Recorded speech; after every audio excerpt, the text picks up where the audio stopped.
Yeah, but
You know?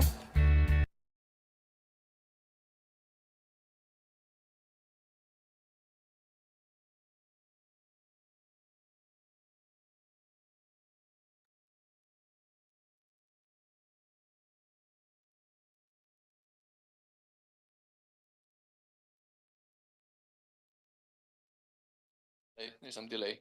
Okay, good.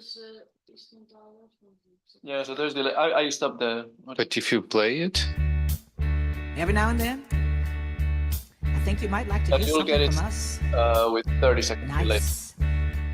Easy.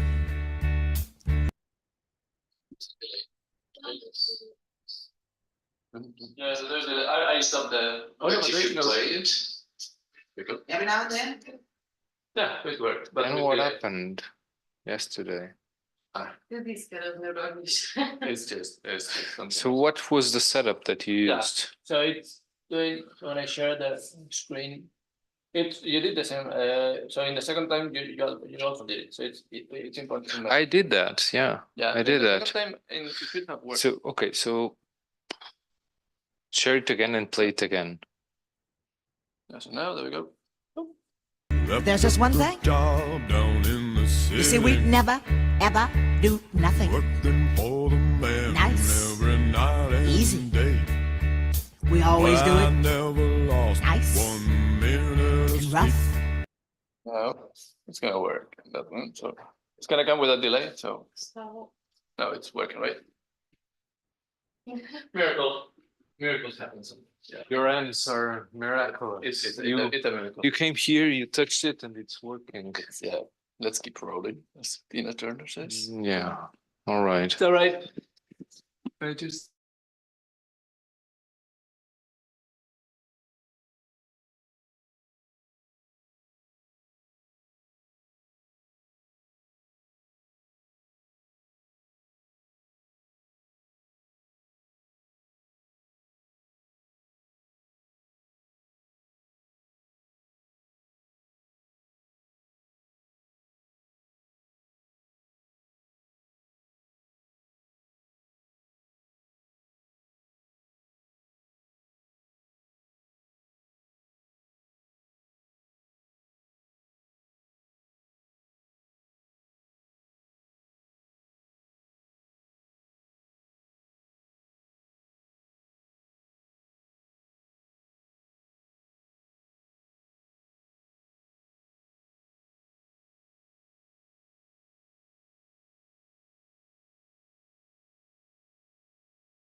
Yeah. Right when I'm there so that I can see if it's sending voice. Oh, yeah.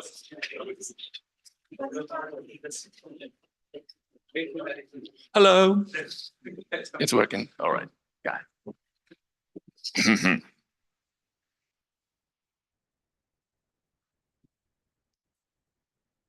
There was a joke that they used to say that the mathematics teacher in any school, the first thing that he or she would say in the first lecture in the whole year would be, "Guys, we're late." All right. I guess we can start, right? Or should?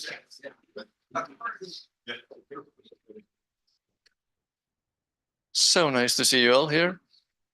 Yeah, I guess we can. We should start. Although, wait, where's the? There's that thingy to make noise. I'll do it with the piano. It doesn't matter. Yeah. Yeah, I'll do it with the piano. Yeah. Right. Welcome to everyone. My name is Manesh Aguirre from the University of Copenhagen, and I'm going to be chairing this session on storytelling. Just as a reminder, first 4 talks will have 15 minutes for the talk, and then there will be around 5 minutes for discussion.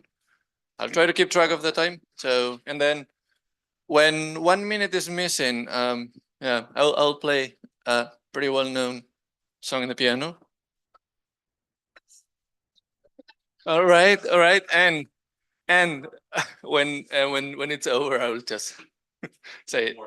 Yeah, exactly. Yeah. All right. What? Where? I don't know. It disappeared.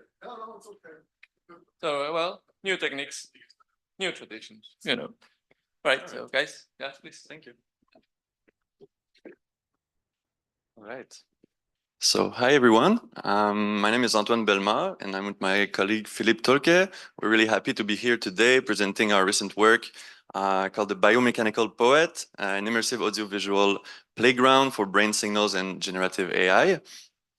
So as an introduction, I'll just give you a brief overview of the general pipeline and what we'll be presenting today. So we'll be presenting what is called an artistic neurofeedback system. So what is neurofeedback? Neurofeedback is basically a type of brain-computer interface that is used to provide feedback to the user based on its brain activity. So it has been mostly used in clinical settings, so with ADHD most of the time, to allow the brain to kind of self-regulate based on feedback. So the feedback can be audio or visual. So we had the intention of basically using the same type of system, but in an artistic or creative way. So the general idea and intention of the project was to leverage the inherent complex dynamic of brain signals to derive some visual and poetic element, actually symbolic element, that can be fed to a generative AI, which in turn can produce images, poetry that can be interpreted as a form of adaptive storytelling. So I'll go a bit more into the details. So the general overview of how this is working. First, we measure brain signals and we do feature extraction. So we extract some feature from brain activity. In the present case, we're mostly using spectral peaks. I will go into a bit more detail, so you just first get a general overview. So we first extract some feature, then we go into a matching algorithm. So based on these different spectral peaks, we match these to some visual element that can be used to feed the generative AI. So in the present case, we're using a matching algorithm to match the spectral peaks of the EEG signal to emission spectra of different elements of the periodic table, which is, we found a pretty original way of mapping the signal. Also atmosphere spectra of planets and color frequencies. So these are like elements that can kind of be interpreted symbolically and that can be used for visual representation.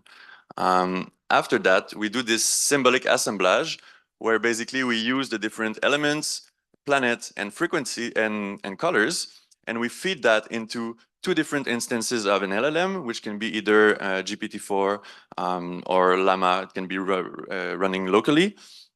And we have these two instances. The first one is asked to interpret symbolically these sets of elements and to generate a prompt for a diffusion model.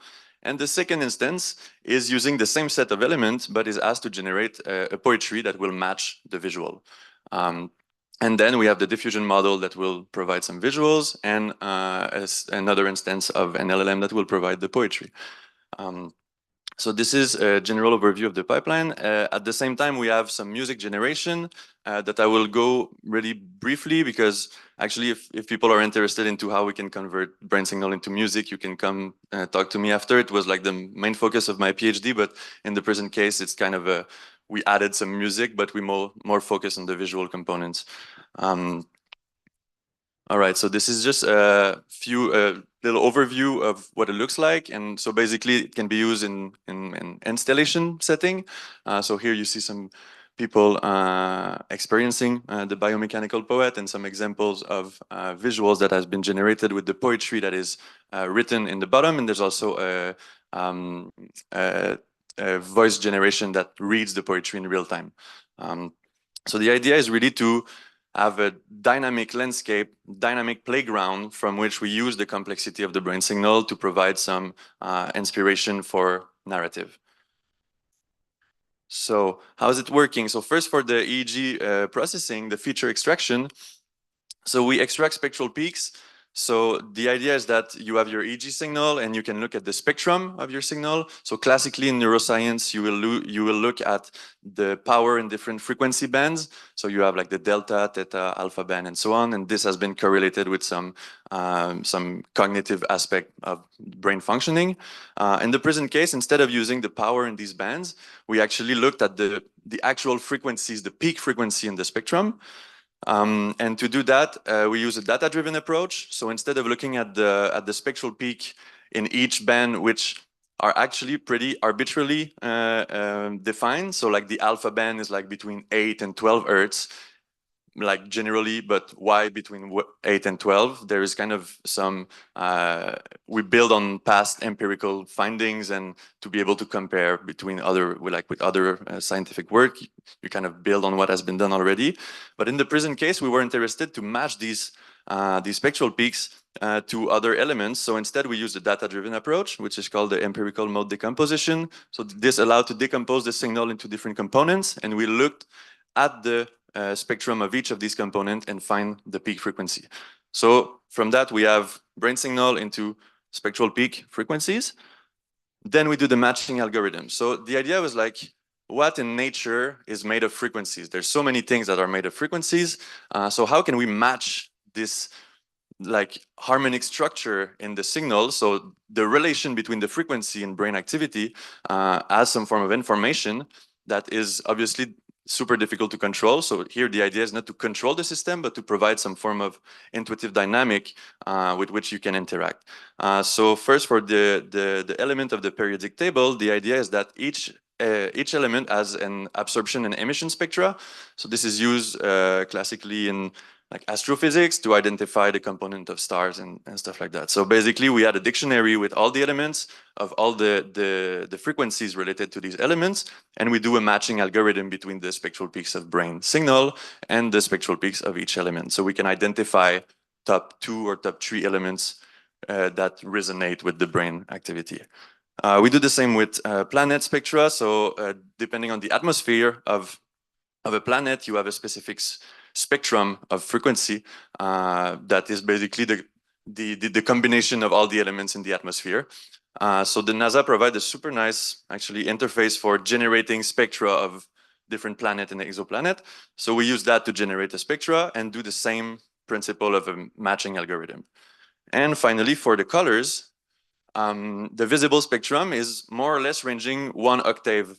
So like the lower frequency you can see, around 380 to 780, is more or less a range of 1 octave. So if you take any frequency that is obviously really lower than the visible spectrum, here we talk about terahertz, but with brain signal, we're more in the range of like between 2 and 30 hertz. So we just shift iteratively the spectral peaks octave by octave, and then we can identify a set of colors based on the arrangement of these frequencies. So this is the general overview of the matching algorithm. And then from the moment we identify elements, planet, and colors, we can do this symbolic assemblage. So as I explained before, so for example, here you have like silver and oxygen with earth and a set of color. So then it can generate this type of image and a poetry that will include some symbolic interpretation or archetypal interpretation of these elements. All right, so I will now pass the microphone to Philip, who will explain a bit more how the system is working and how we implemented that. All right, perfect. So I'll talk a bit about the tools we use to implement the system. And I'll focus on kind of two main tools, which are in this case Touch Designer, which you can see at the bottom here, which is used to kind of receive some data from the other tool, which I'll talk a bit more about. So I'll go into that after. And it receives, for example, the prompts from the LLM and then runs the diffusion model. In this case, we use stable diffusion inside of the stream diffusion framework, which makes it a lot faster. And we do some kind of pre-processing of either a camera image to get more direct feedback of the person using the system. So we can use a webcam image, basically, of the person sitting or standing in front of the projector. And the image of that person is actually transformed using the diffusion model that is prompted from their brain data. And then we do some further processing of the images after. And we also have this more direct neurofeedback aspect to this, where the prompts are very abstract and there's not too much like direct experience of my mental state goes into this image. And so to get more of an extra experience of control or agency of the system, we add this parameter that is more inspired from like more classical neuroscientific metrics, where in this case it's an index of hypnagogia, which is a type of the state between wakefulness and sleep, where sometimes you get into these like weird states. And there's an index that measures how far you are into this weird state. And we use that to control the saturation of the images. And we can use that to have more of a direct experience that controls the images that you're seeing. All right, so that's so much for Touch Designer. Then the top image is a screenshot of GoofyPipe, which is our own toolbox that we built for these kinds of installations. It's also a node-based editor that is basically used to do a bunch of things quickly, prototyping, and mainly focus on real-time data processing. So you can stream time series into this pipeline and quickly add nodes, change things up, change the parameters of the computation to just explore the data, play around with it, and quickly build stuff up that we can then use in like more fine-tuned pipelines afterwards. So the system is open source, so everyone can go use it and play with it. And we have a bunch of nodes that are implemented. It's mostly focused on biofeedback and specifically neurofeedback. So we have some tools to stream raw EEG data into the system and then do a bunch of neuroscientific exploration of the data, where we extract, for example, the spectral peaks, as Antoine mentioned, or we do this symbolic matching. And yeah, there's a bunch of tools that you can use. And so this is a little overview slide for the pipeline with some examples. As you can see here, we get some EEG data through an LSL stream. So basically, it doesn't have to be EEG data, it can be any LSL stream that you feed into this. And we got some processing. And I think the really nice part about this pipeline, similar to Touch Designer, is that you get a real-time visualization of your data inside of each of the nodes. And you can basically directly see it's changing in real time, what's going on, if you change a parameter in the node, immediately see this change. So you can very quickly kind of prototype and get a nice intuition for what the data actually means, and to find some patterns in the data that might help you afterwards to build a more concrete installation. Okay. So now in the system we have, I mentioned before, there's a bit of difficulty to reach this feeling of agency. And that's something that we're both really kind of looking for in these types of installations, especially with neurofeedback. It's a bit difficult to get a system that feels like you have this agency, or where it feels like the things that are going on are actually coming out of your mind. And currently it's a bit tricky to do actual mind reading with EEG. This might change in the future with AI, not sure yet. But yeah, we're not doing mind reading. That's currently not possible. And the symbolic matching we're doing is rather abstract. So the symbols we get from the brain don't necessarily mean that these symbols are actually inside your mind. It's just more of this matching that creates a rich landscape of symbolic meaning that you can then use to build narratives out of and use in this kind of feedback loop setting. So yeah, exactly. We offer this dynamic projection surface. And we came across this term, which is neuroenchantment, which I think is a really nice term that kind of conveys the meaning that if you're in this kind of feedback loop setting, in a neurofeedback loop, and your brain is actually in this loop, there's a causal loop between your brain state and what you're perceiving. And there's some rich symbolism going on. There's images, there's poetry. It's a lot of things changing and so on. There's a lot of kind of magic that happens. And there's a feeling of not necessarily agency. I'll be quick. But yeah, there's something that goes on in the mind that's quite remarkable, even though it's not necessarily agency. And yeah, quickly, the future directions is basically we want to explore more agency, see how we can get actually a system that feels like you're not necessarily in control, but that there's something from your mind that goes into the system and is projected to you, not necessarily from consciousness, but maybe subconscious aspects of your mind that you can play with afterwards in an interactive setting. And yeah, thank you for listening. And we also have a demo.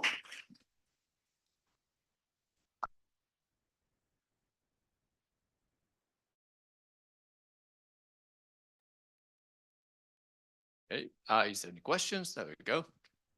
So, yeah, I think it's.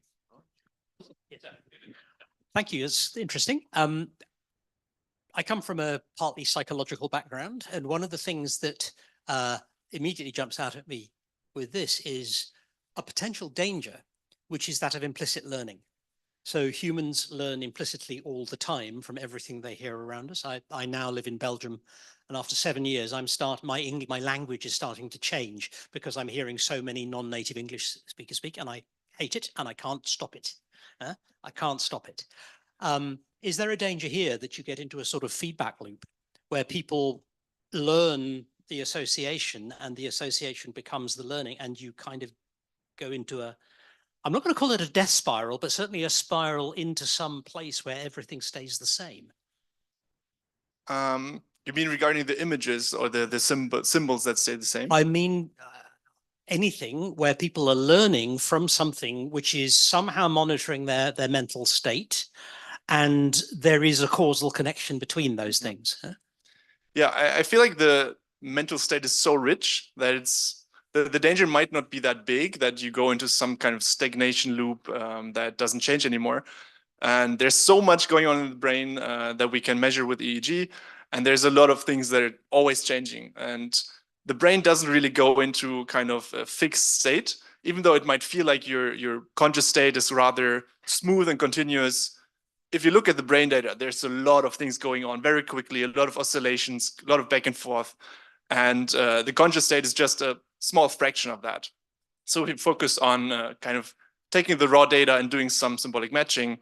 I don't think there's a big danger that you go into some kind of stagnation based on the data. Just one point, if I may, the danger is not the conscious states, it's the non-conscious states, Yeah, which is where the implicit learning happens. I feel like actually in my understanding of like the reason why we build this system is actually what we target is implicit learning. I feel like by providing some rich and inspiring visuals and poetry, then if you can have some form of implicit learning of how to feel connected with the system, the idea is to bring you in a state where you have creative ideas and that you can build narratives. So it's kind of a way to put you in a flow state in which then implicit learning is a big part of these type of flow states, and actually it's kind of a core component of the creative process. So the idea is that I see not really it as a danger, but more as a creative potential in that in the present case. I think I saw that hand first. Oh, sorry. There we go.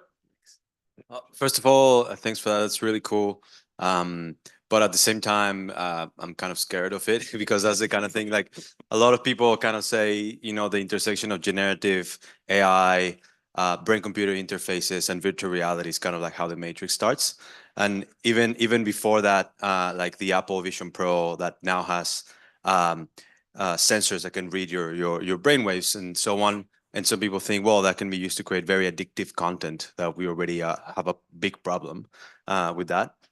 And this could help create even more addictive content, just kind of like optimizing a certain brain state, dopaminergic and so on.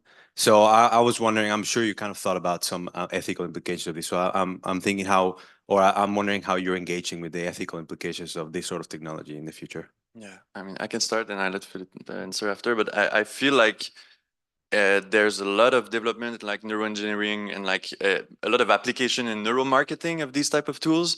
And I feel like why I engage into that is I feel it's to share ways of having positive and creative application of these type of systems and not just one that are like tied to basically some financial or like basically having a good intention by using the system as potentially a way to inspire people of like steering the use of these type of tools in a good direction, because I feel like the evolution of this technology will happen in any case. So if there are some use cases that can be like creative and kind of connect you in an intuitive way with yourself, I think it can be still positive, even if there are some obviously dangerous application of these type of neurofeedback system. Yeah, I basically fully agree with this point. And the point I have is that if we have such a system that allows you to get into contact with some parts of yourself that are not necessarily conscious, there might also be some applications where if there are all these tools that are already out there on the internet that try to make you as addicted as possible, then there can be some other tools which kind of try to show you what's going on in your brain that maybe you realize through interaction with such a system that doesn't aim to make you addicted, that there are some parts of your brain that already want this kind of high dopamine, fast changing, flashy images. And if we provide something that brings you into a state where you have this kind of metacognition about what actually is going on in your body and your brain throughout your mind, there might be some actually help of figuring out where your addictions lie and kind of how to deal with them. I would like to give you the word, but yeah, I'm checking the time, and unfortunately, yeah, we have to say thank you to the speakers. I'm sorry I didn't introduce your name, so yeah, thank you. Thank you. Yeah, there we go. So the next talk is going to be Rafael. Yeah, it's going to be okay. Let's go. Hi, everyone. So there is a bit of a change in today's schedule. So the keynote speaker is actually in another time zone. He couldn't come in person, so he's going to talk online. And because of changes in time, in hours and everything, there was a bit of a confusion. So he's scheduled to give his talk at 6 in the afternoon. So we are shifting things. So we're doing the demos first at 4. So please hang around for the keynote. Hopefully, I'm sure that it's going to be very exciting, and sorry about the change. And so just people that are doing demos, just know that it will be at 4 and we will have everything ready for that. And thank you. Now I will introduce you. So sorry guys that I didn't introduce you, but yeah. So now we have here computer models as tools for the reflection on ideas, a model for evaluating the thematic consistency of a narrative, and it's Rafael that will be presenting it. Thank you. Yes, I will talk about how computers are wonderful to implement the ideas you have in your mind. So I have been working in narrative generation for many, many years. One of the characteristics of my system that it generates stories, and sometimes the stories it generates includes actions that are not very useful for the story. So when I start to analyze this, I remember that there are different writers, experts in writing, that describe that beginners, those people who are starting to learn to write short stories, produce this same kind of mistakes. No? For example, here Clayton says that a scene has to carry the conflict forward, not just be a place where characters talk. In a good dialogue, irrelevance are omitted, speech selected to intensify the focus of the story. Or, for example, Allan Poe says that in the whole composition, there should be no word written of which the tendency, direct or indirect, is not the one pre-established design. So it's very important that all the action in the short story follows a purpose, have contribute to the story. So with all this, I thought, well, I think it's very important to understand how this process works. No? So these ideas expressed by Clayton, by Poe, and others, if we are able to implement it in our computer models, they are going to be better when generating narratives. So I asked myself, how can a writer identify those situations in a plot that do not contribute to push the conflict forward? So, because as I mentioned before, computers are great tools for the reflections of ideas. So I decided to build a computer to test this hypothesis, that how it could work, know how this process, this mental process can work. So I figured out, I have some ideas, and then the work was to express those ideas in computer terms. And I call these ideas the model of thematic consistency. So a narrative has thematic consistency when all the events in the plot contribute to progress the conflict in a story or to preserve the coherence. That's the goal. So if we have a model that can recognize this, it's possible to identify those actions that don't know how to achieve the thematic consistency, and then we can eliminate it. So the first version of the model, that's the one I will briefly describe here, does not consider other possible functions that actions can have, like, for example, building an atmosphere for the reader. In this case, it's only how to progress the conflict and how to keep the coherence, the consistency. So the main contributions of these papers is it provides a detailed description of the different components of the model, a description of the mechanisms employed to analyze the thematic consistency of the narrative or a given narrative, an example of the prototype, and some final conclusions. I don't have time to explain all this, please, you have to read the paper. So I just mentioned, I will give a brief description of the model, and then some examples. So this, for the model, I use what I have been working for many, many years, which is Mexica. So I use that system as a framework. I will explain just the essential things you need to know to understand the model. So each time that in Mexica an action is performed, the story world is updated in any of the following ways. Emotional relations between characters are established or adjusted. Conflicts between characters are triggered or deactivated, or characters in the story world modify their location. So an example of emotional relation is when character is in love with character B, or when character A hates character B. You know, those are typical examples. Examples of conflicts, there are two that I want you to know. Love competition. Two characters are in love with the same third character.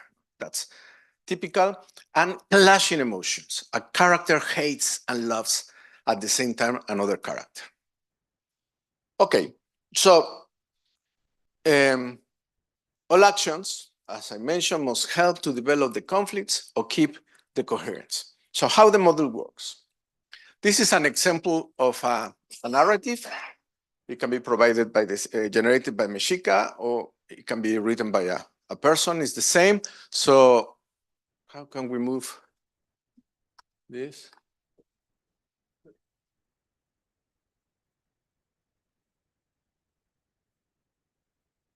Okay, so we have the first actions is Ernest is introducing the story, John is introducing the story, and then Ernie was in love with Kate, John also was in love with Kate, but Kate, of course, was in love with Walter.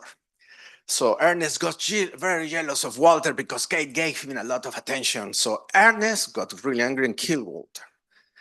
Kate attacked Ernest because she was in love with him. So Ernest wanted Kate, but John attacked Ernest because he was also in love with Kate. So John fought against Ernest, John killed Ernest, John cured Kate, and then John decides to exile himself. So this is the story.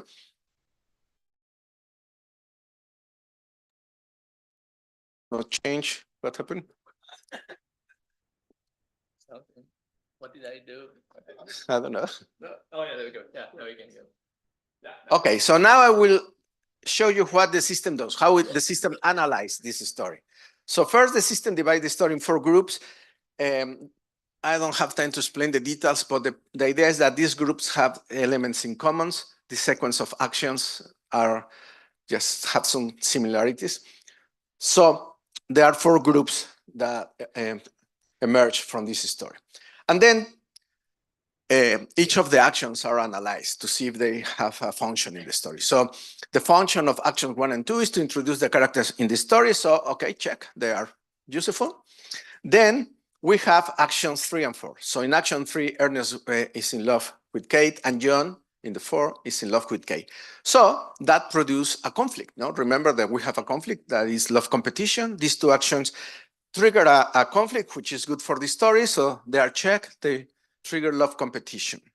Then the system starts to analyze the rest and realize that in action 8, Kate attacks Ernest. And if we remember, for action 3, Ernest is in love with Kate. So that produces a clash in emotions, yes? Ernest loves and hates Kate, no? Loves her, but because she's attacking him, she also hates her. So these 2 actions are also useful for the story. We have another tension there, clashing emotions. And then the sister noticed that the following. In action 3, Ernest falls in love with Kate, and in action 5, Kate falls in love with Walter. So that explains why Ernest gets really angry, and jealous of Walter. So to keep the coherence, it's necessary to have these actions. So the system checks that. And also, the 7 action is explained because Ernest's feelings, yes, that's the reason, because he's really jealous, that's the reason he calls Walter. So the system classified all these actions as useful. And in action, we have the sequence of action. In action 9, Ernest wounded Kate. Because John is already in love with Kate from action 4, Ernest attacks produce a negative emotional reaction in John. That explains why he attacks Ernest, starts to fight with him, and finally kills him. And also, it explains, why he. So we are these matches. And explains why John cured Kate, no? Because she was wounded. And finally, we see that the final action doesn't have any really relation with the rest of the story. So the system says, that's not useful. So this is a visual representation of what I have just explained. So the circles represent the story actions. The boxes represent the groups I was telling you before. The arrows indicate the function of the actions. There are different functions. They are on the top. In this case, the one I'm used for this example is the function that produce conflicts. So remember in action 3, because Ernest was in love with Kate and John also was in love with Kate, that produced the love competition. That's what this black arrow represents. And we can see visually that action 14 is isolated, so it's not useful. And the system will regenerate, detects that. So the system produced a report that shows all the evaluation, all the process I have shown you now is reported in this text. So it has four parts, 3 parts, sorry. So in the first is all the list of actions that are not useful for the story. In the second part, it prints the plots, highlights the main section of the tales, and indicates those actions that need to be deleted. And finally, well, in any group that has more than 3 actions, and this number can be modified, is considered one of the main sections of the story. And finally, in the last part, the system suggests a final version of the story. Mexica is not a language model. Mexica generates a story plot, so I use templates to generate the final output, and the system here produces some suggestions about that. So these are the examples of the report. So the story requires to be modified, and the following actions need to be eliminated because they don't have a function in the narrative. So in this case, John exiles himself. So the narrative has 2 main sections, is what is shown here. So it detects that, and it uses, you will see now, to separate the story, to create like, not chapters, but sections in the story. And you can see how the system suggests that the actions that need to be deleted.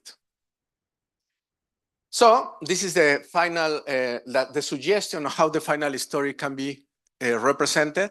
So it's divided into 3 sections I just mentioned, and it will be something like that. Ernest thought that the desert heat was scorching. That day, the sun was beating down, so John took refuge in a shower.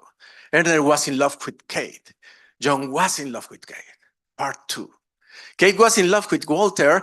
Ernest realized that Kate was interested in Walter, so he got really jealous of Walter. Ernest took a dagger and cut Walter's throat. Angry Kate attacked Ernest. With all his strength, Ernest hurt Kate. John struck Ernest furiously. In only a moment, John and Ernest were punching furiously at each other. With mercy, John took Ernest's life. Section 3. John went to find some medical plants and cure Kate. She was lucky. The end. So, a second example. How many minutes have? 2 minutes and a half. Okay, quickly. So this is the story. Okay, I will do the example quickly. This is the story. Again, this is the representation that it emerged from this story. As you can see, we have 2 groups who are isolated, number 1 and number 5. The other groups have a function. The actions in the other groups have a function. So this is the ones who are not useful. So the system reports that the following action needs to be deleted. The prince is introduced in the story. The prince went to the lake, and the prince went to the palace. These actions, the system believes, are not useful. So here it deletes from the story, and finally produce this suggestion. An old tree fell, injuring the princess badly. Unexpectedly, the priest came across the prince. He could not believe it. The priest realized that the prince had an accident. The priest used the magic plan to cure the prince. He was grateful. Section 2. When no one was looking, the fisherman mocked the priest. The prince realized the fisherman mocked the priest. This was enough. The prince went to look for the fisherman in order to confront him. The prince put the fisherman into jail. The fisherman could not hide how much he loved the prince. The end. Okay, so I want to make just a few final points. One is that the infrastructure that I created over several years, that is Mexica, has been essential to develop this. So to have a long-term project has been very important to be able to produce new things. And because I just have seconds, there are many interesting related to story generation that we have not represented computational computationally. So it's necessary to go beyond the techniques we have, genetic algorithms, problem solving, recently deep neural networks. That's not enough to represent all the things we have in memory. So we need to start to generate things that are more elaborated than that. And really my point here is computers models are fantastic tools for reflection of ideas. They're great to test our hypothesis, to think, to figure out ideas, and then to put it in a code. That process is very important, and we should not forget that, because otherwise we are going to lose a very important tool for generating new knowledge. Okay, thank you.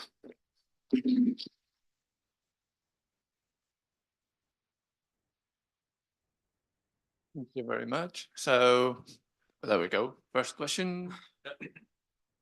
So in this work, you are solving the problem by deleting actions, but I was wondering, would it also be solved by adding actions? For example, you had John exiled John.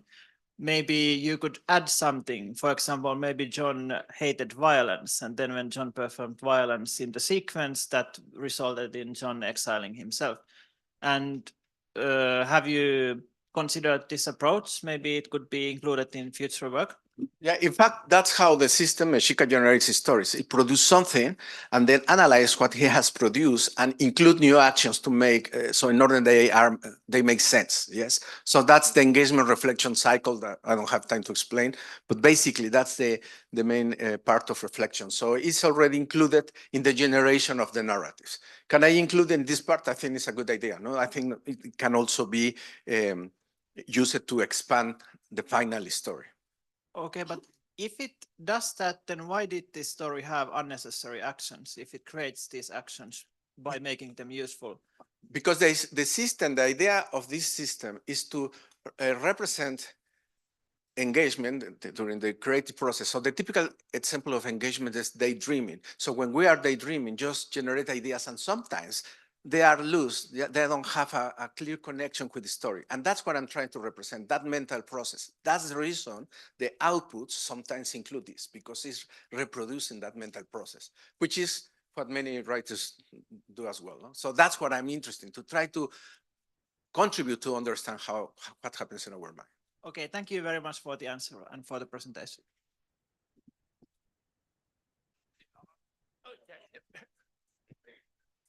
So yeah, I was thinking it's more like of a challenge. How would you include this in your system? So there are two, when you were speaking, I was thinking of mainly two new ways that are very often used in new stories, like in new movies. And one of them is like this slowly and gradually motive to do something, you know, until you reach a breaking point. Because in your model, you usually like connect like one cause and one effect. How can you kind of compound several small causes to provoke one big effect?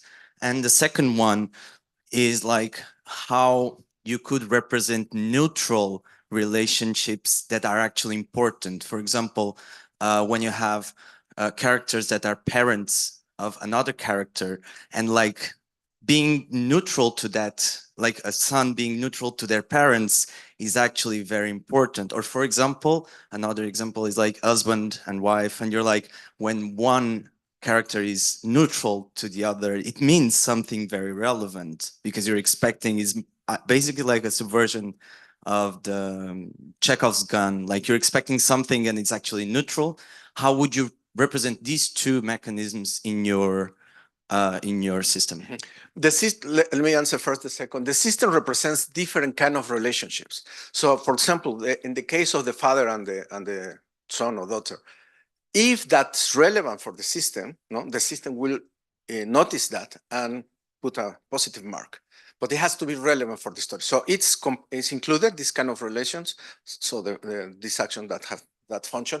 But if something happened, if the relation is important, if nothing happened, if I have a son and then the son does something and never appears again in the story, it's not relevant, this relation. And the system, so I didn't mention because a lot of different relations, I don't have time. And the system also produces, it's not just, let me see, in the other example. It's not just like cause and effect, cause and effect. For example, I was explaining here that to have the clashing emotions, things happen long before, before, at the beginning of the story, yes? And only an actionate is when that was really useful for the story. So it's not that it's immediately. The story starts to develop, but the system starts to detect where they are relevant. And if they are relevant, then that makes the association. Okay. Yeah? Yeah.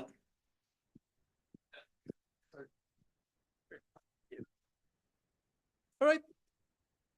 No more questions? Okay, so then I'll say that thank you very much to the speaker. Yeah.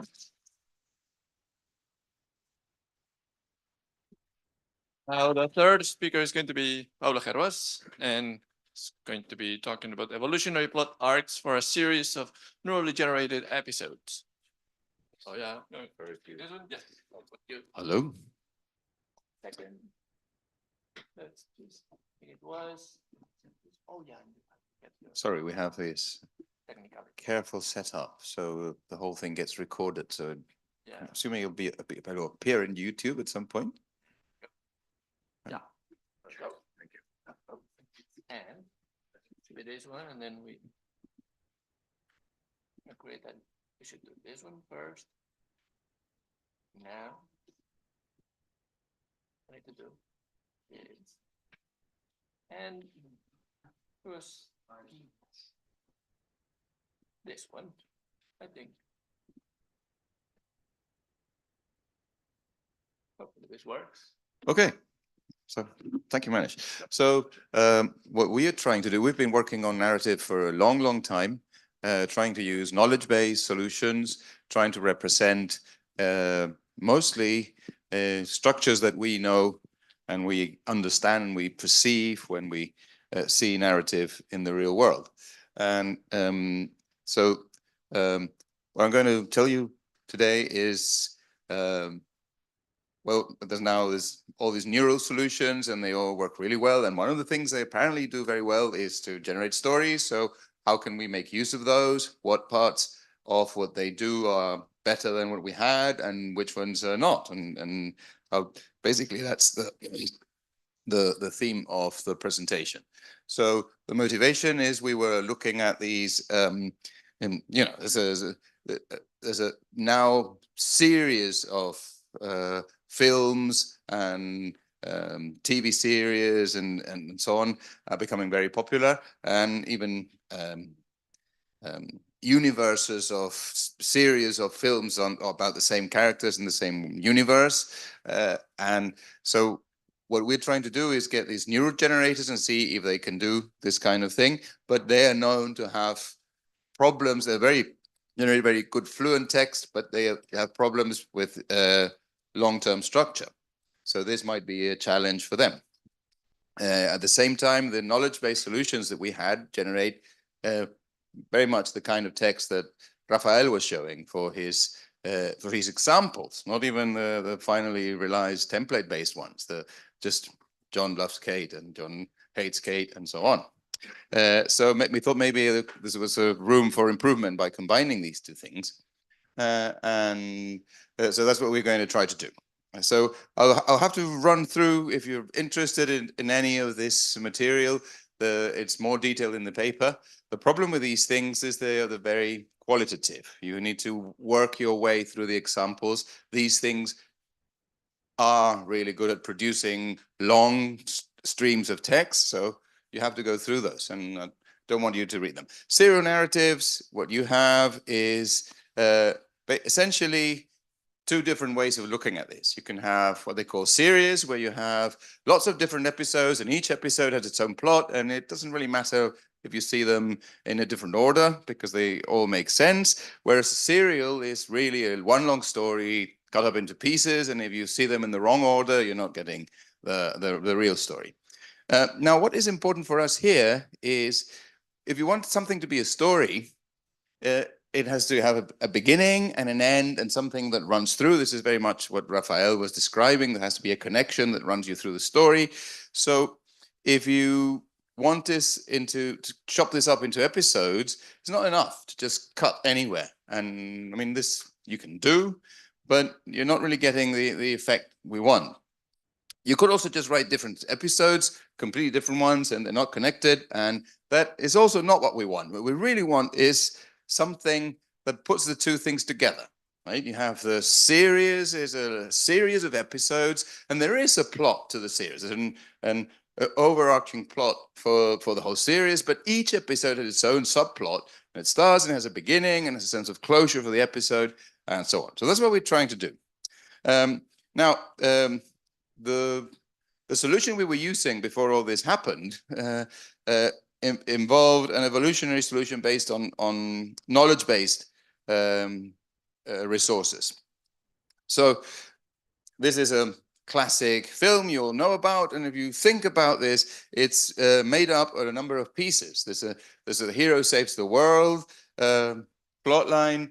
There's the damsel in distress plotline. There's the mentor plotline, and there's the sidekick that has a change of heart, right? And you can identify what's happening there when it starts happening. You say, "Oh, right." Even before it finishes, you already have an idea. "Oh, right, this is what is going to happen," right? And the way it's put together is they are combined in a fancy way, and we built an evolutionary model to explore this, and they are sort of stitched together by sharing characters. So what you have is the damsel, the princess, the hero, the mentor, and the sidekick. And this holds it all together. So we came up with an evolutionary process that, I'll skip that part, but basically you have these genetic representation that allows you to explore the search space. And you basically, from these little pieces, you can build plot lines, okay? So that's what one of our options. And it generates something like this. It's the numbers, we've put them in so we can now see where each of these things ends up when we start interacting with the neural generator, right? But you can see there's something happening here. I've added this animation so you don't have to read through, but not all of it is relevant, I'm afraid, in Raphael's terms. But basically what you see is, this is a story about a conflict between Hans and Alexander, right? Keep that in mind because we're going to come back to this a little later. And I apologize, sorry. I'm racing through, but it's only so I can present you with all the interesting bits at the end, which are based on all this. Neural generator, this is the one we're using. We could have used many more. I don't want to say it's in a large language model because I'm not really sure what's behind. This is the web version interface. I have the suspicion there's a lot of smoke and mirrors layered on top of the actual model as it's used, but we don't know. Okay, so prompt. Now we're trying to see if this can build some plot that we can use as overarching plot for our series. And when we ask, it produces something like this. We've tried several things. You know how this works, a bit of trial and error. You have to give it enough information to make sure it's giving you what you want, but not enough to confuse it. And so here, this is what we get. It does give us 3 episodes. Like there's one, friends in a camping trip, one goes missing. Then the missing friend is found, but tied to a tree, but they've already found him. So, and then they decide to rescue him, and so they do, right? And then there's this extra bits, right? This is against Clayton's advice and Poe's advice, right? But this is an elaboration by the model or the system, right? And we're not sure what it's adding to the story. It's presenting itself in a specific way as a possible actor for this. I don't know. It's anyway, it's very good. It's very impressive. May not be what you want, right? It's anyway. So we try to refine this. This is what we use to start with. Maybe we can add some extra instructions so to help it really get to what we want. Tell me where the episode starts and ends. Make sure each episode has its own subplot. There's an overarching plot. Give them a name so that it starts looking a little better, and some size restrictions to make sure it doesn't run out of bounds. With that, you start getting something a little closer to what we really want. Okay, but you can see that John is kidnapped.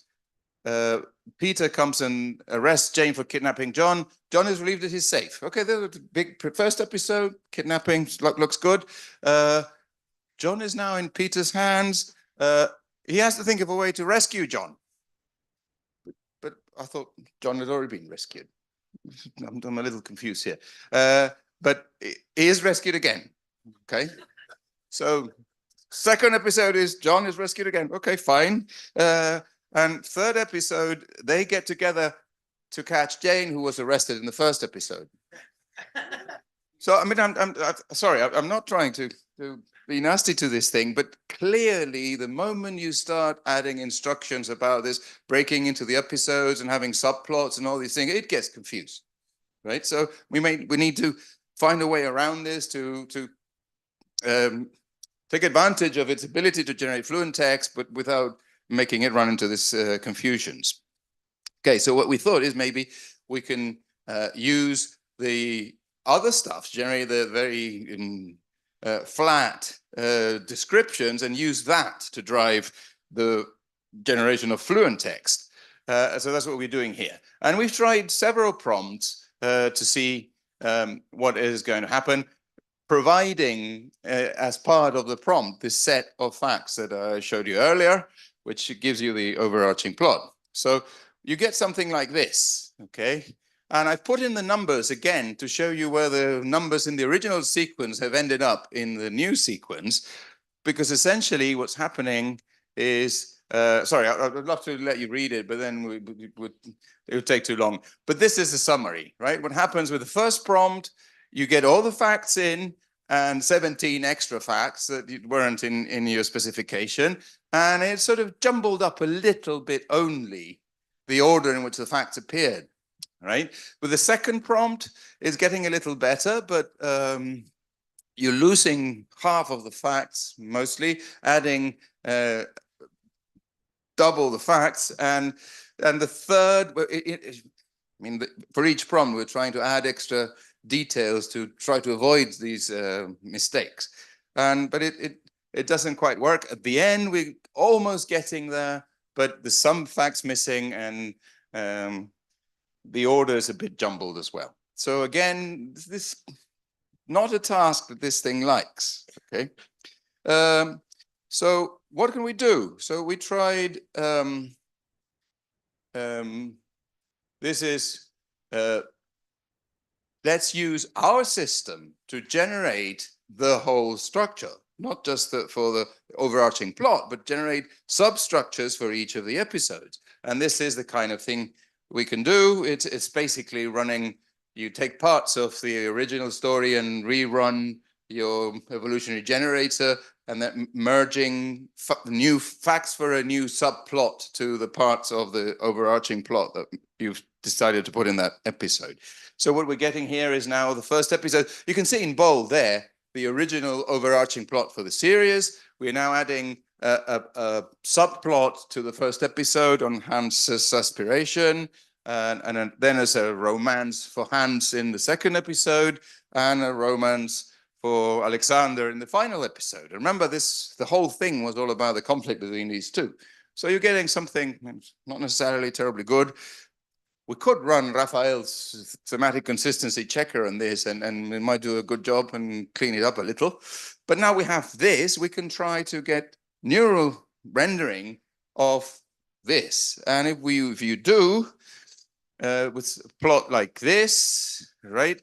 And we've learned a little. So we're now insisting that it keeps the order of events and does not add new events or characters to the story, to see if we can get something that's relatively consistent with what we wanted. And what you get is this, right? It's so you can see there's two of the plots. The overarching plot, for some reason, has been concentrated in the middle of the rendering. The plot for the first episode has been stretched all the way to the end, and all the other subplots have disappeared. So again, it seems clearly that this is it's not necessarily bad. The bad thing to say about the technology is just that this thing has been clearly trained focusing on the concept of a single plot, single episode story. And it might do much better if you retrain it or fine tune it or whatever with this new ideas in mind, but it would need that extra work, okay? In the meantime, to be practical, what we're trying to do is we tried to refine the prompt by adding extra instructions there to see if it works, and for some reason that didn't work. With this kind of prompt, you don't get a response at all, okay? Which, again, this is part of the problem with these things, is you don't really know what's happening, right? You're just working against a web interface and you don't really know what's behind it, so it's a bit of a problem, okay? So what we said, okay, we already know that this is the plot we want. The plot is all the information that connects episodes with one another. Let's try to run it on each of the specific episodes. And when you do that, it works reasonably well, right? You just give it the facts for episode 1, and it does give you a rendition of the first episode that sort of makes sense. Some of the things, if you check the numbers, some of the things have become duplicated. He's a successful person in 2 different places. Some of the things have been jumbled up, but it does make sense. And as always, the quality of the actual text is reasonably good. We wanted to try how well the neural generator might do on its own by refining the prompts. So we tried a few different prompts and again got some errors, tried to do it a little better, adding extra instructions, and we got this one, right? This it looks good. It's because you're insisting on this episode, you start adding these labels, and for some reason it also decides you need to describe the characters. I think it probably has to do with the training, but it needs to get details about the cast and about the plot. I don't know, but you can see this is the fancy magic coin, Janus coin, captured. Tries to get someone to rescue him, and then Volkov transforms into a monstrous being. Dr. Anya sacrifices herself, and final battle ends with the laboratory crumbling, leaving the fate of the coin, Volkov and the characters hanging in the balance. So it's I find it a little unsatisfactory as a story. It does have 3 episodes. I don't like the breakdown into episodes that it does. And so, and it does add these extra bits at the end. So it clearly has to do with what it learned from. Sorry, conclusions. Evolutionary systems still doing the boring old bit and still giving you clumsy sentences. The model doesn't know what serial narrative is.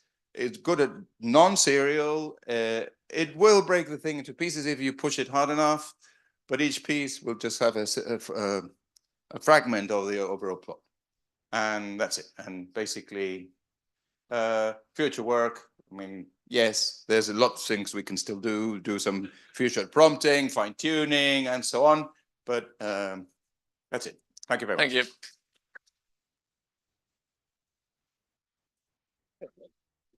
There we go. I saw first his hand, so then I'll go to you. Yeah. Thank you. Hello, I'm Piotr Mirowski. Fantastic work. So I'm interested in the question of generation of consistent narratives, coherent narratives for a long time. So it's something I worked 2 years ago. We had this paper, Dramatron, and we published at ICCCC. And the way we addressed it was by hierarchies, because we had the language model predict a list of characters, and then a list of plot points, and then a list of location descriptions. And at the time, I think we worked with a context length of Chinchilla, which was like 2,000 words. And today with Gemini, I think it's now the latest versions of my colleagues are like a million words or something. So, but do you think that hierarchies are really the way could help with a task? Because it looks like what you achieved with evolutionary prompting was effectively a decomposition into hierarchies and a structuring of your plot. Yes, it's. I mean, that's another question. You could see whether you could by. It's really a chain of thought prompting approach, right? You can see, give me the overarching plot, and then use this as overarching plot for that. And again, as I say, it's there's different ways we could explore that, and that's certainly one of them. But then again, it's it all ends up being very heavily handcrafted and very driven by hand all the way through, which is good. It's good. It's co-creation. It's useful, but it still leaves, for me, it still leaves too much in the hands of the driver, if you like. I mean, you can, the way we had designed the system, of course, if we just run it from a single log line, it would generate garbage, like most of the results of generative AI. Sorry. But we could generate a whole text from a single log line because of this examples of iterative prompting. So Yes, but you are, that's because you're running a script that does all this hierarchy stuff, right? But you wrote the script to build the hierarchies, right? So that's what I'm saying. It's just, I'm interested in how the hierarchy in the script gets written, gets constructed. But I mean, that's just a personal interest. Thank you. There are 3 other people that raised their hand. I will probably have to allow only one because of time constraints. I hate doing. I will give you. Okay, let's do it. Thanks for your talk. One thing I think a lot of us are really interested in is having clear ideas of what the limitations of large language models are. And a lot of what you talked about today were, you know, not able to get it to do exactly what you want or not having the results you want. What are your thoughts about trying to kind of make strong claims about what LLMs can't do or prove that they can't do something, or, you know, aside from just saying, well, we tried this and it didn't work? Ooh, it's tricky because I mean, I don't have access to the training, so I don't know how much training went into that. Maybe none of the training was aimed at this particular task, and this is just a sideline. So something that we get for free. Maybe it was trained to generate this kind of description that it's producing, and that's why that one works and all the others don't. And so maybe if we just fine tune it with something closer to what we want, it will do it perfectly. I don't know, but so I can't make any strong claims. No. Check the time. Oh, I'm sorry for the other questions. So let's thank Pablo again. And if you have questions, you can go and ask him in the comment break. Now, the next one is going to be Kimet, and she's going to be talking about Oracle leveraging mutual information for consistent character generation. Stage is yours. Thank you. Hi, everyone. I am Kimet. I am a PhD student at Virginia Tech. Today, I will talk about how to illustrate stories using text-to-image models. So we are using text-to-image models in many domains, like illustrating for web design, storybooks, but it has a big limitation, like even changing the slide prompt slightly, it generates very different images. But we want the character to be consistent. Like if we want a character, we want it to be the same character. For example, I want a character for my storybook, Little Pigtail Brunette Girl. However, when I give this character description and also context as studying, standing, drinking milk, flying, it generates like very different characters, even that I give the same character description. However, it is possible to train a model to generate the same character within different contexts, as I show in the bottom row. Here is one related work, the Dreamboot. So you provide some input images of one subject, and then they train a model using these images. And you can then use this trained model to generate it within different contexts. However, a big limitation of this model is that you need to provide the input images. However, for creative purposes, for example, for my storybook, I want a girl with red cape, but where will I find for consistent image of the same girl with the red cape? And I want them to be like in children book style. How will I find these images? Here is another related work, The Chosen One. They focus on this problem, like you can give the character description and then how to train a model for that character. For example, in the bottom row, there is like one creative subject, cute albino porcupine. Then they train a model for that. How they do that is that they first generate hundreds of images of the given character description, and then they cluster the images, find the most cohesive subset. However, even this is not like enough to train a model, not cohesive enough, so that they do it iteratively. Like they train a model, then using the generated images from that model, they train again and again. The big limitation here is that they generate a lot of images. So for each character, you need to train models and generate images for hours. Here we apply a small trick, like only in one inference step, actually you can generate these input images. You can just prompt the Stable Diffusion or any other text-to-image model, like elf from different angles, children book style, and then it can generate you a grid of images consisting of the same character from different angles. And this is the perfect set to train personalization models. Like you want the same character and you want like slightly different poses of that character. Then we train using like Dreamboot LoRa, and then we can use this personalized model to generate in different contexts. However, like it is not always generating perfect grids.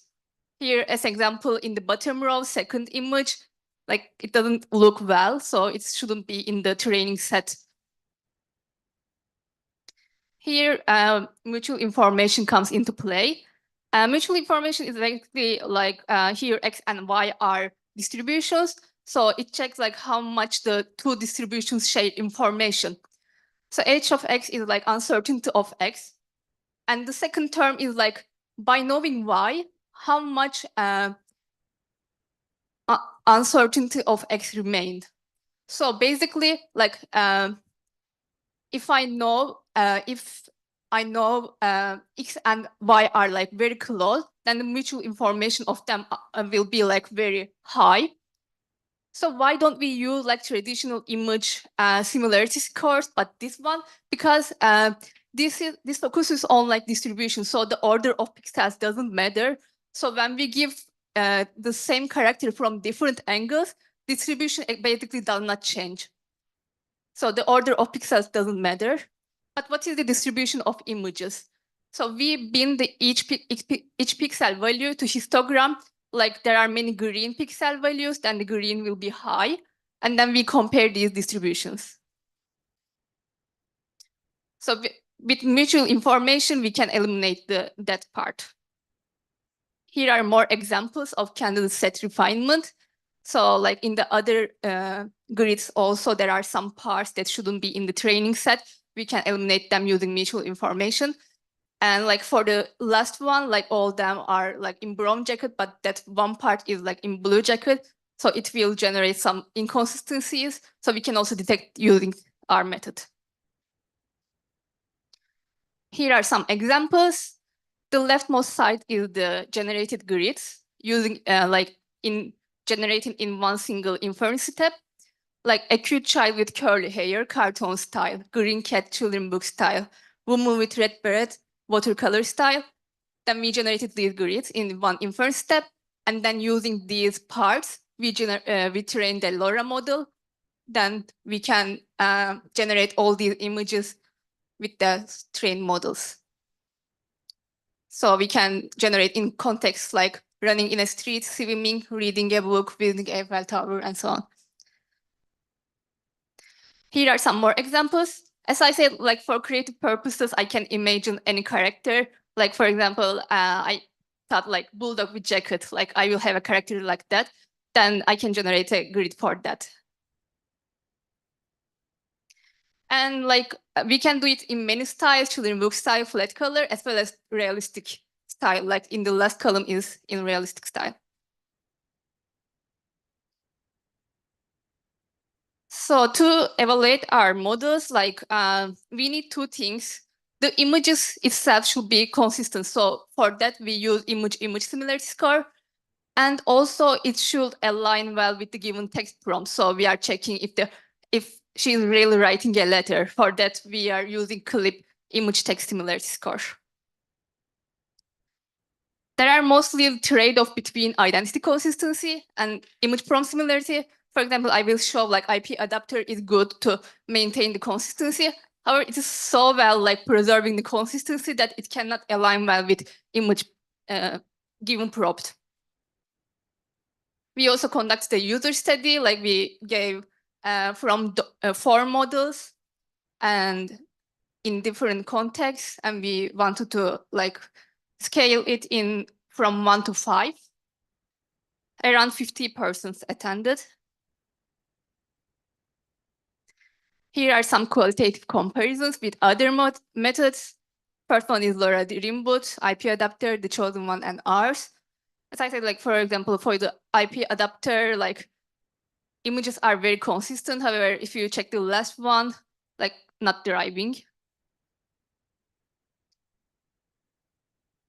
Here are more qualitative comparisons.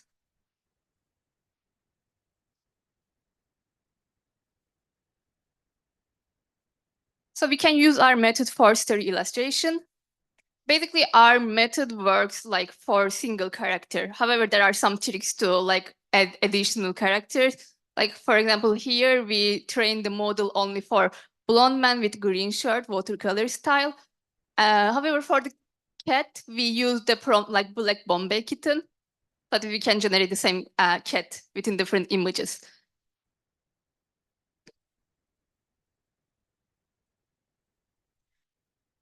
It is also straightforward to apply some 3D character reconstruction, like using triple SR.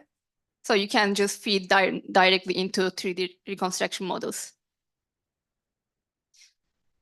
And we can do it not only in humans and animals, we can also do those in like objects. So if you are interested, you can find us in a demo. I will have these characters ready. Or if you want to have some more characters, you can give the descriptions and I can try to make them ready till demo. Thank you very much. I guess it's been quick. Thank you very much. Because you didn't like a lot of the piano, so then that's why you went fast. All right, any questions in the audience? Oh, sorry, I didn't see you. Sorry. There you go. Yeah, I just wanted to get some clarification. So you're saying you're using this mutual information to compare the characters. Is this in the kind of, the demonstration was like in the character sheets? So is that to find matching ones that you use for fine tuning, or is this part of the fine tuning process? It is to detect if there is any outlier.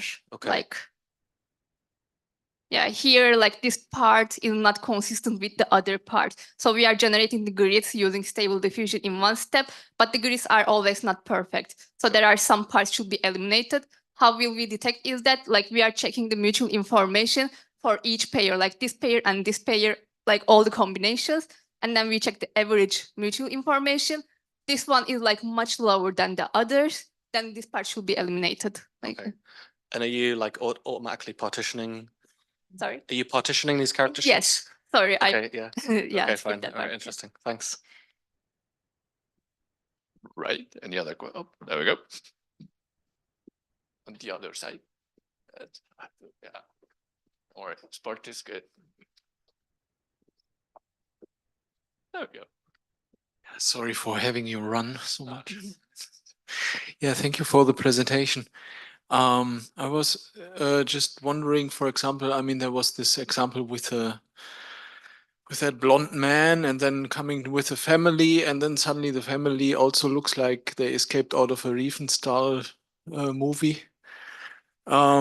So did you kind of annotate also, like when you give these contexts, if they are very stereotypical in terms of race or gender, if there's something strange happening? Did you observe that a little bit in the paper, or you didn't? I don't know, just maybe if you have Not some explicit observations. because we are giving the description by ourselves. Like I choose which character I will generate. So that like here I gave the prompt blonde man so that it generates like the blonde man. Yeah, but you said his family and then use, I mean. Yeah, they will be very similar. Like as I said, my method works well for single character. However, this is valid also for other personalization methods. Like when I generate a model train a model for blonde man, and when I say blonde man's child, it will be very similar to the blonde man. And also like wife, family, and so on. Every of them will be like blonde. This is like one limitation of the model. Yeah. Thank you. Right, so, yep. Okay, thank you very much. I want to ask you if you tried other metrics. So if you have compared the mutual information with cross entropy or other relative entropy, how did you choose mutual information? I think this is like one technique I saw in other computer vision research. Like for this one, since like checking the distribution was more important, and I saw like in literature this was one used, so I chose this one. But if you have any suggestions, like thank you. Yeah, this has been used in like medical computer vision. You know, there's no questions, and then suddenly there are like lots of questions. Good that I finished quickly. I can. Oh, it should be. Yeah. So. Yeah. So I suppose like information. Yeah. Let's go back to the slides. So for example, no, the other one. Yes, this. I was looking at that weird Mickey like on the bottom. And I was thinking, so if you kind of use the same colors in different positions, for example, if you switch the color between the shorts and the shoes, it would not be able to actually get that and delete that because you're actually checking the distribution of colors. Did I get it right?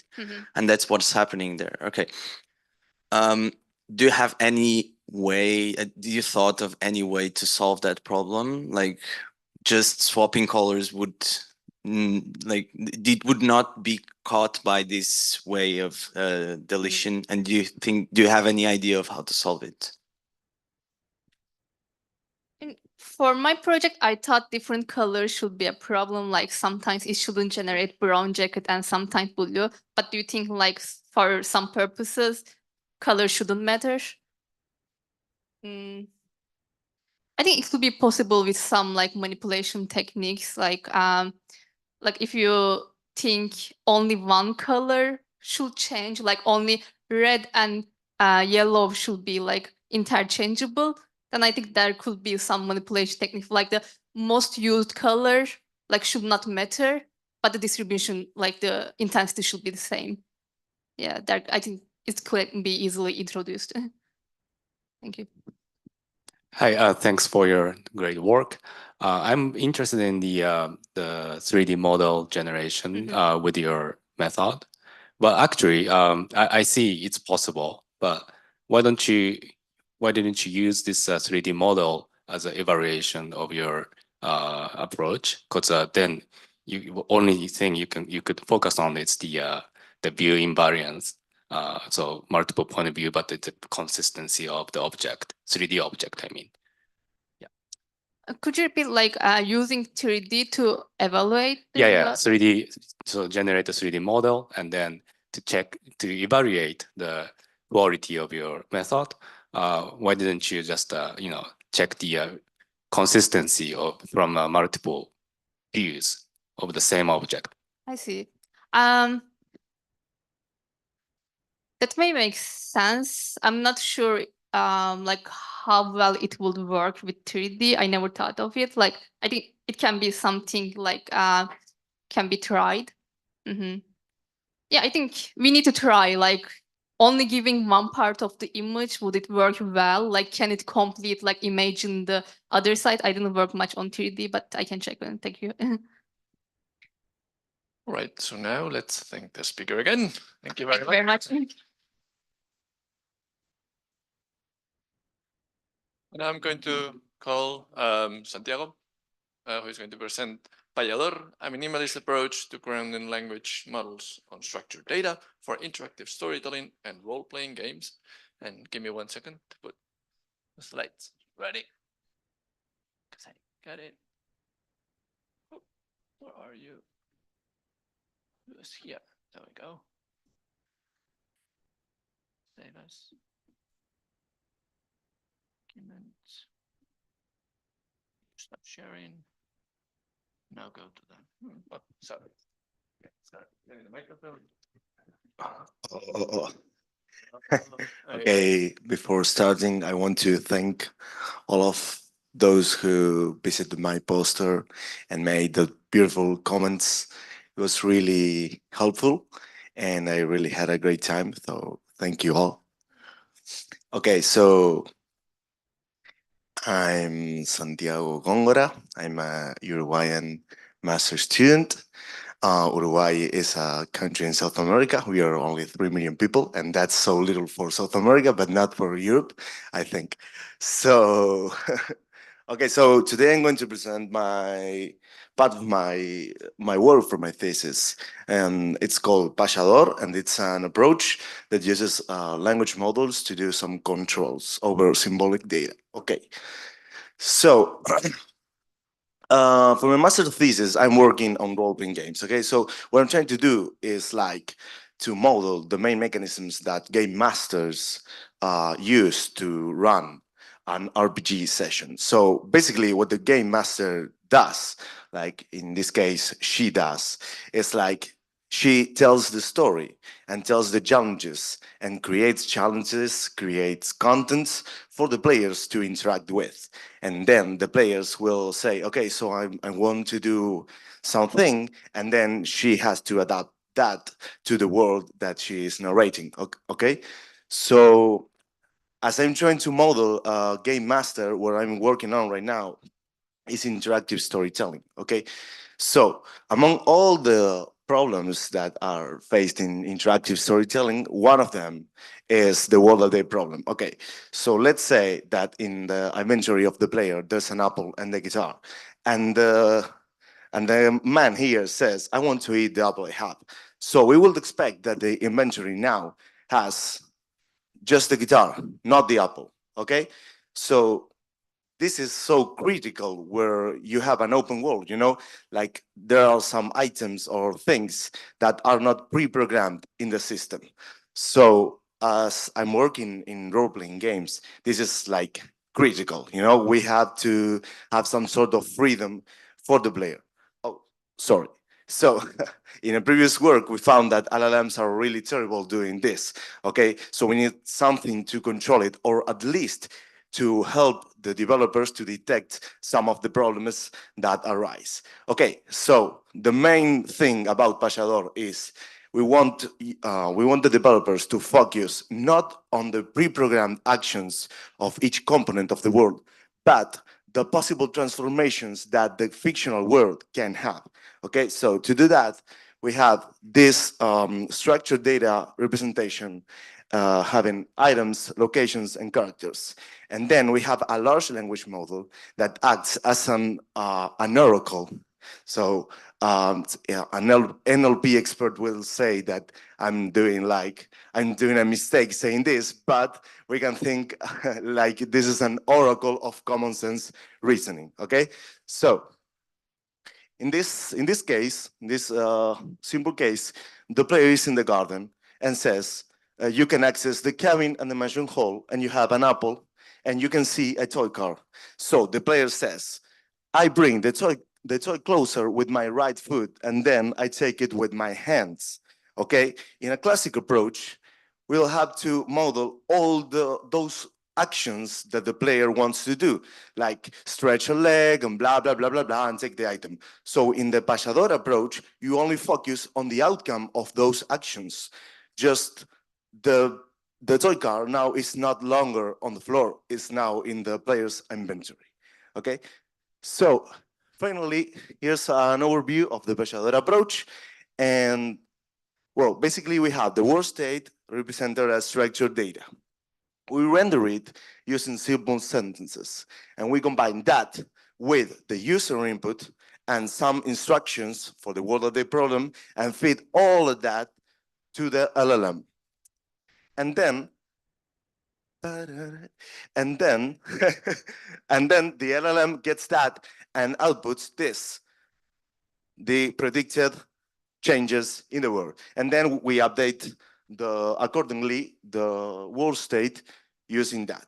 Okay, so thank you. I left out a lot of details here, but we invite you to read the paper and also to visit the GitHub repo to adapt the code and do whatever you want. Thank you. So we have time for a couple of questions.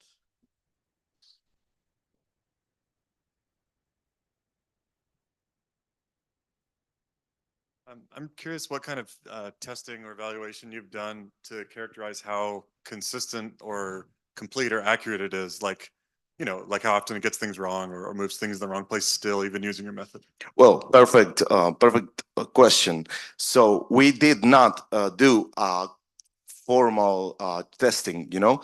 What we did is to develop this thing as a starting point to do like more stronger evaluation with different models, because what you have here is like the possibility of do like an unambiguous evaluation of how well a large language model or other models can handle this kind of task. So if you have like different models, you can, I don't know, like calculate some sort of metrics here. Of course, we tested it with different things, and there are some cases shown in the paper that the LLM still cannot do. For example, respect that if there's a locked door, you cannot access, but the LLM just says, okay, you can access and your position is changed. Okay, but you can detect it because Pachador is what it does. Okay. Any other question? So I'm maybe I missed something, but is this a zero-shot learning, few shot? Is it fine-tuned from a model? How does it know to generate in this format and understand the format you're giving it? Thank you for your question, because yeah, I had no time. It was just 5 minutes running, but yeah, this is a few shot learning approach. So when you build the prompt, you include the render world state, the user input, the description of the problem, and future examples. So you have, we are doing like 7 shot. So we have like examples like, if the user says la la la, then you should output that. And if the user says blah blah blah, so different cases to cover different problems. So an additional comment is, if you want to work on other problems, for example, emotional variation of characters, you should include there another item that says that character, if it's feeling happy because of blah blah blah or other things. Thank you. All right, so now we can say thank you to the speaker again. Thank you very much. Thank you. Means that it's the end of the session, I think, right? No, I'm not gonna play piano. Yes, I think now it's coffee break time, right?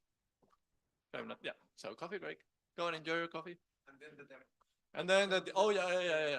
Oh yeah, and then the demo, yeah, and then the demo. Sorry, thank you. Like my brain is other.